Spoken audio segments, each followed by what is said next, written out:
श्रोते हो नमस्कार. आजच्या मन की बातवर आधारित वृत्तविशेष या कार्यक्रमात आपलं स्वागत.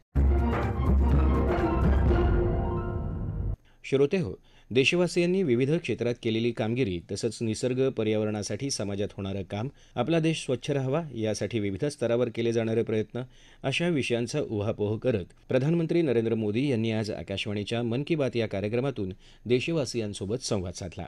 श्रोते हो, अलीकडेच युनेस्कोनं मराठा साम्राज्याच्या कालखंडात निर्माण झालेल्या 12 गड किल्ल्यांना जागतिक वारसा स्थळाचा दर्जा दिला. या आनंदाच्या बातमीविषयी प्रधानमंत्र्यांनी आजच्या या कार्यक्रमात मनोगत व्यक्त केलं. सर्वात प्रथम आपण हे मनोगत त्यांच्याच आवाजात ऐकूया. हम सभी को गर्व से भर देने वाली एक और खबर आई है यूनेस्को से। यूनेस्को ने 12 मराठा किलों को वर्ल्ड हेरिटेज साइट्स के रूप में मान्यता दी है। 11 किले महाराष्ट्र में, एक किला तमिलनाडु में। हर किले से इतिहास का एक एक पन्ना जुड़ा है। हर पत्थर एक ऐतिहासिक घटना का गवाह है।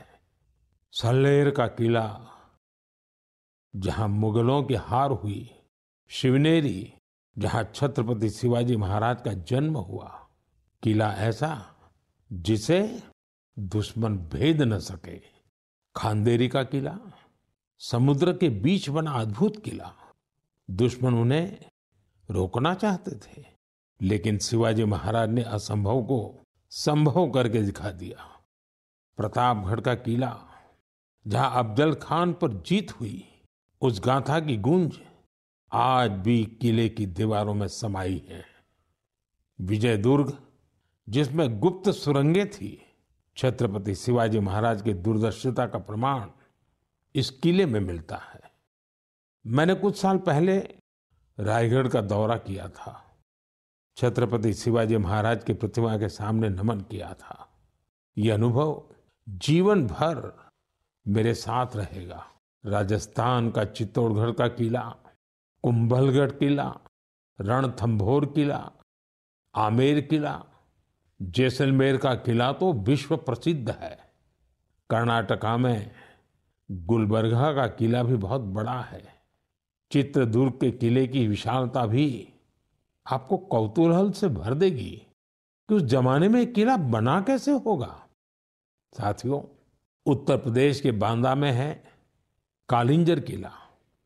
महमूद गजनवी ने कई बार इस किले पर हमला किया और हर बार असफल रहा। बुंदेलखंड में ऐसे कई किले हैं। ग्वालियर, झांसी, दतिया, अजयगढ़, गढ़कुंडार, चंदेरी, ये किले सिर्फ ईंट पत्थर नहीं है, ये हमारी संस्कृति के प्रतीक है। संस्कार और स्वाभिमान आज भी इन किलों की ऊंची ऊंची दीवारों से जागते हैं। मैं सभी देशवासियों से आग्रह करता हूं, इन किलों की यात्रा करें, अपने इतिहास को जानें, गौरव महसूस करें। श्रोते हो, आजच्या पिढीला स्वातंत्र्य सेनानींनी केलेल्या बलिदानाची महती समजण्यासाठी विशेष प्रयत्न करण्याची गरज आहे. अशाच एका साहसी युवकाच्या महान बलिदानाची गाथा प्रधानमंत्री नरेंद्र मोदी यांनी आज सांगितली आणि या क्रांती महिन्यातून प्रेरणा मिळत असल्याचं त्यांनी सांगितलं. बिल्कुल भोर का वक्त, बिहार का मुजफ्फरपुर शहर, तारीख है 11 अगस्त 1908। हर गली, हर चौराहा, हर हलचल उस समय जैसे थमी हुई थी। लोगों की आंखों में आंसू थे, लेकिन दिलों में ज्वाला थी। लोगों ने जेल को घेर रखा था, जहां एक 18 साल का युवक अंग्रेजों के खिलाफ अपना देश प्रेम व्यक्त करने की कीमत चुका रहा था। जेल के अंदर अंग्रेज अफसर एक युवा को फांसी देने की तैयारी कर रहे थे। उस युवा के चेहरे पर भय नहीं था, बल्कि गर्व से भरा हुआ था। वो गर्व जो देश के लिए मर मिटने वालों को होता है। वो वीर, वो साहसी युवा थे खुदीराम बोस। सिर्फ 18 साल की उम्र में उन्होंने वो साहस दिखाया जिसने पूरे देश को झकझोर दिया। तब अखबारों ने भी लिखा था, खुदीराम बोस जब फांसी के फंदे की ओर बढ़े तो उनके चेहरे पर मुस्कान थी। ऐसे ही अनगिनत बलिदानों के बाद, सदियों की तपस्या के बाद हमें आजादी मिली थी। देश के दीवानों ने अपने रक्त से आजादी के आंदोलन को सींचा था। साथियों, अगस्त का महीना इसीलिए तो क्रांति का महीना है। 1 अगस्त को लोकमान्य बाल गंगाधर तिलक की पुण्यतिथि होती है। इसी महीने 8 अगस्त को गांधी जी के नेतृत्व में भारत छोड़ो आंदोलन की शुरुआत हुई थी। फिर आता है 15 अगस्त, हमारा स्वतंत्रता दिवस। हम अपने स्वतंत्रता सेनानियों को याद करते हैं, उनसे प्रेरणा पाते हैं।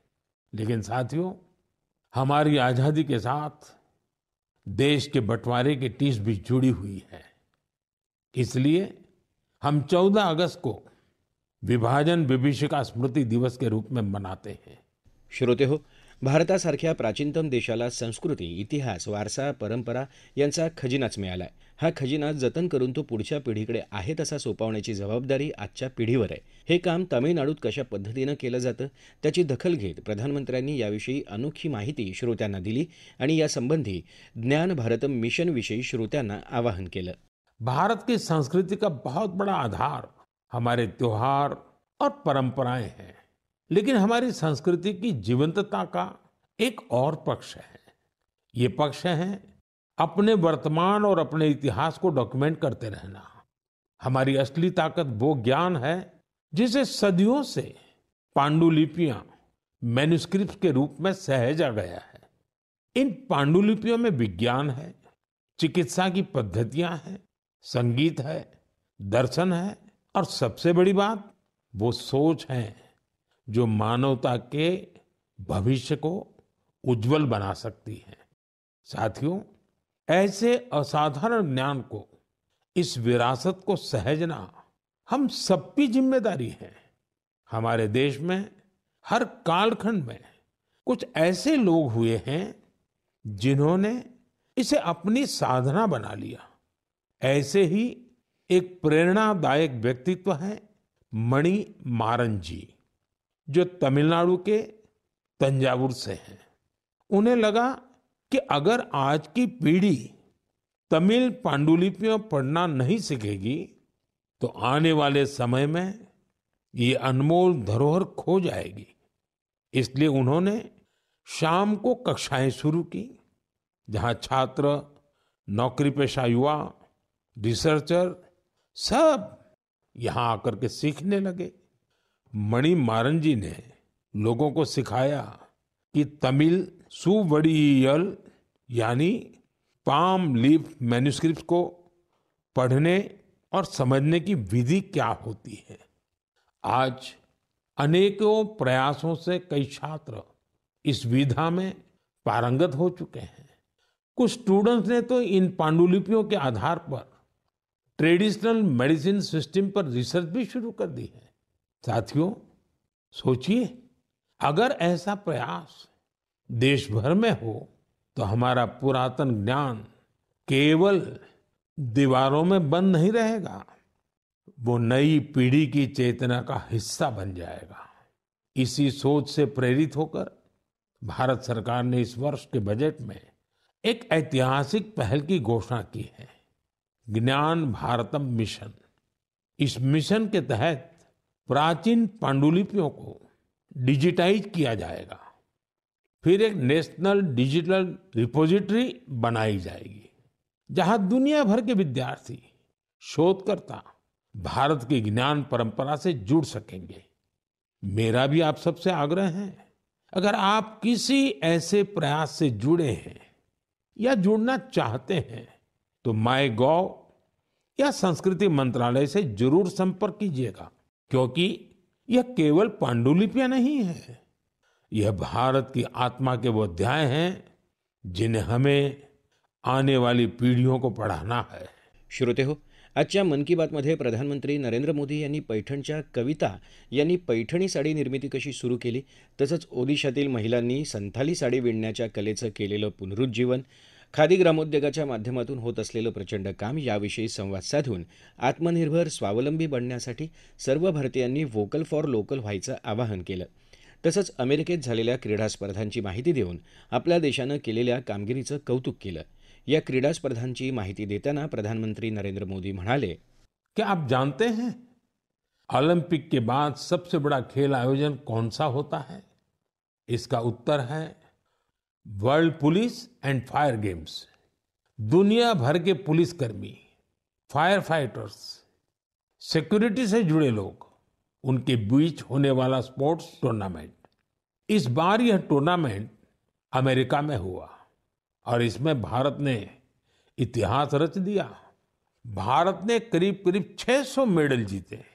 71 देशों में हम टॉप 3 में पहुंचे. उन वर्दीधारियों की मेहनत रंग लाई जो दिन रात देश के लिए खड़े रहते हैं. हमारे ये साथी अब खेल के मैदान में भी झंडा बुलंद कर रहे हैं. मैं सभी खिलाड़ियों और कोचिंग टीम को बधाई देता हूं. वैसे आपके लिए ये भी जानना दिलचस्प होगा कि 2029 में ये गेम्स भारत में होंगे. दुनिया भर से खिलाड़ी हमारे देश आएंगे. हम उन्हें भारत की मेहमान नवाजी दिखाएंगे, अपनी खेल संस्कृति से परिचय कराएंगे. श्रोते हो, आजच्या मन की बातमध्ये देशभरात सुरू असलेल्या विविध स्वच्छता उपक्रमांची आणि त्यामधील लोकसहभागाची माहितीही प्रधानमंत्र्यांनी दिली. कुछ लोगों को कभी कभी कोई काम नामुमकिन सा लगता है क्या ये भी हो पाएगा? लेकिन जब देश एक सोच पर एक साथ आ जाए तो असंभव भी संभव हो जाता है. स्वच्छ भारत मिशन इसका सबसे बड़ा उदाहरण है. जल्द ही इस मिशन को 11 साल पूरे होंगे, लेकिन इसकी ताकत और इसकी जरूरत आज भी वैसी ही है. इन 11 वर्षों में स्वच्छ भारत मिशन एक जन आंदोलन बना है. लोग इसे अपना फर्ज मानते हैं और यही तो असली जनभागीदारी है.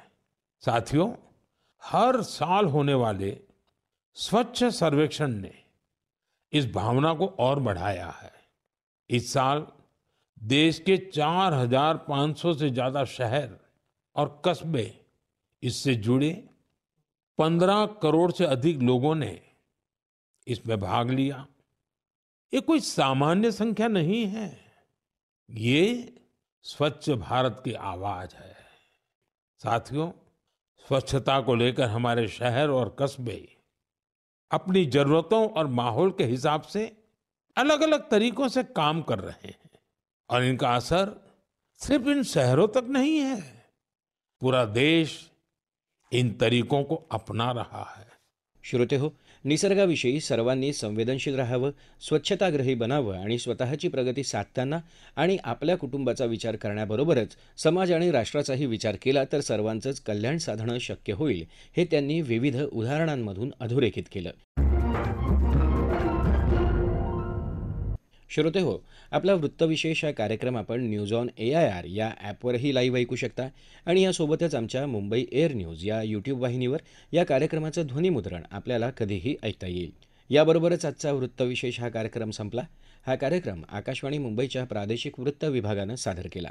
संपादन आणि सादरकर्त्या भावना गोखले, निर्मिती गुरुनाथ तेरवणकर, लेखन आणि समन्वय रवींद्र वसंतराव लोखंडे आणि निवेदन तुषार पवार.